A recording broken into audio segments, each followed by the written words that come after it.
Good day and welcome back to another DBZ Dokkan Metal video. In this video we are going to be taking a look at the final stage, stage 6 of the fighting spirit of the Saiyans and the pride of the Wicked Bloodlines event. So pretty straightforward victory, and by straightforward I mean terrible, absolutely terrible.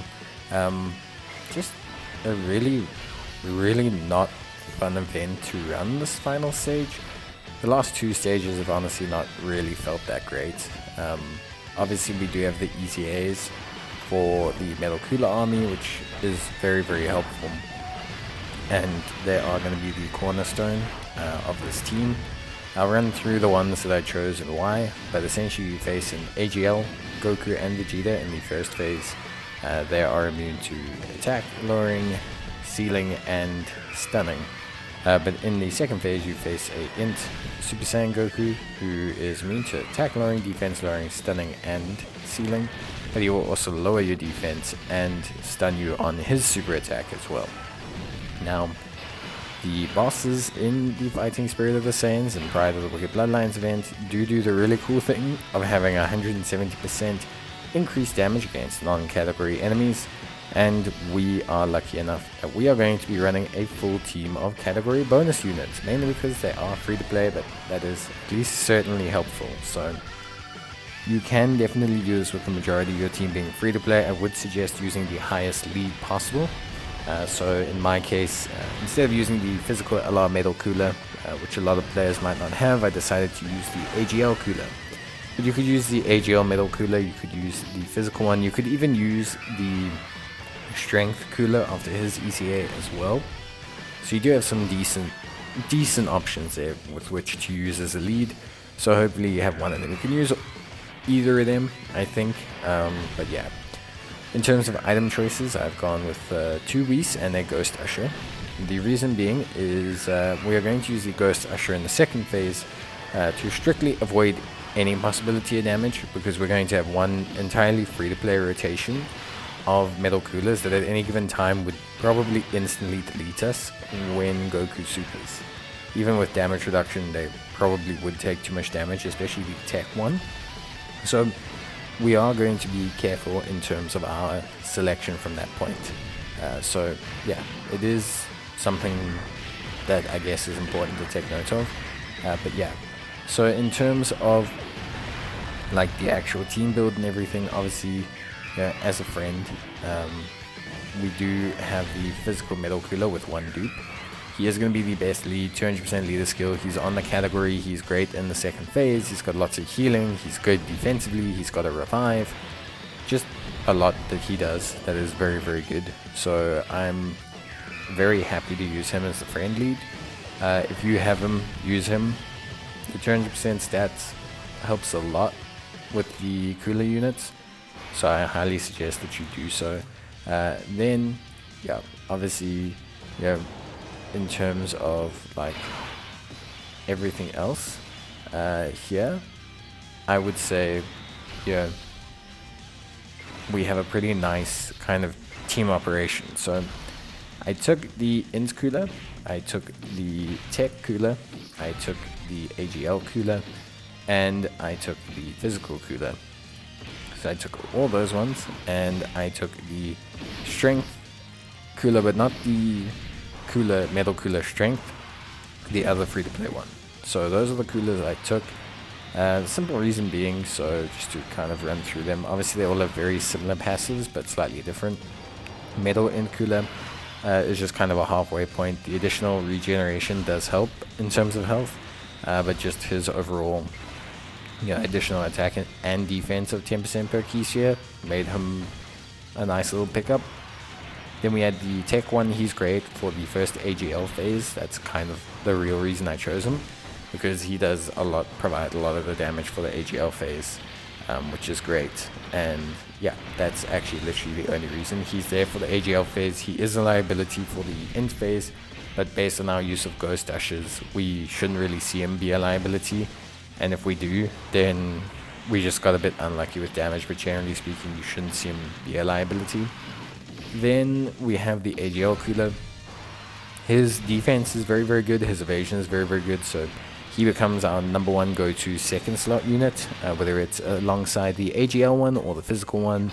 Doesn't really matter too much, but yeah, generally speaking, he's a constant, second slot unit. Because of his type advantage, he's obviously very, very helpful. Then we have, the AGL Cooler lead, which we'll talk about separately. And then we have the physical cooler. So the physical cooler is obviously, he's great for the second phase because of damage. Damage-wise, he's also decently defensive. But it's also his healing that really helps us out the most. So his healing is really what kind of elevates us quite substantially, and really helps our team kind of run nicely. So yeah, personally, I think it's better to kind of run this team like this.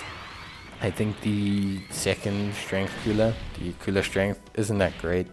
And the reason I take the first cooler strength, the one from stage 3, the fighter of the mechanical planet cooler strength, the reason I take him is because he raises allies' attack and defense, he also provides support, and he gives crit chance. So very good from that aspect. Also, you can build him with the ability to triple super, and that should hopefully kind of keep him okay defensively. So that's why I went for him instead of maybe, as some might consider, going for anyone else. I think that's just generally the best call. Now, if you're on JP's side, you can possibly use the Int Metal Cooler Army leader as your lead. I've seen some people do that for free-to-play runs, so that is something you can consider doing. Obviously, if you're on global, you can't. That's why I'm using the AGL Metal Cooler. And that AGL Metal Cooler is obviously great. Key +2 attack and defense 150%. He will build up over time, but it's really his big 20% or 40% crit chance, because he's obviously facing pure Saiyans enemies. He's facing them twice. So he's going to be a very big component of our damage. Obviously, you want to try and build him up in the first phase as much as possible. That is going to really help you out.